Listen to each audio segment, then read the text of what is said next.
দেখো মালার কথাটা শুনে নাও, তারপরে মালা পরাবা। আর যদি কোনোদিন কেউ মালা আনো, মালা কত জ্বালা দেয় দেখো, তারপর শুধু মালা দেবা।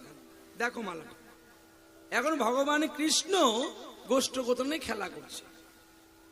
এখন যেই খেলা করছে, রাধারানী এখন চম্পক ফুলের মালা গেঁথে ভগবানকে পরাবে বলে গেছে। তো রাধারানী মনে আশা আছে যে আমি ভগবানের গলায় মালাটা পরাবো। কি তাহলে মালা পরাতে গেলে তাকে তো টাইম অপেক্ষা করতে হবে। এখন ভগবান খেলার রসে মত্ত আছে, রাধারানী গিয়ে বলছে মালা পরাবো। তখন ভগবান চোখ টিপে বলে দিল, তুমি একটু যাও, দাদা আছে, তোমার সঙ্গে আমার ভালোবাসা আছে ঠিকই, কিন্তু দাদার কাছে তুমি মালা পরালে আমার নিজেকে লজ্জা লাগবে। দাদা যখন সরে যাবে তুমি তখন আমি পরিয়ে দেবে। তখনই রাধারানী ইশারা করে বললে, আমি যে জল আনতে আসছি তোমার জন্য কি আমি বসে থাকবো? তখনই কৃষ্ণ ইশারা করে বলে দিল,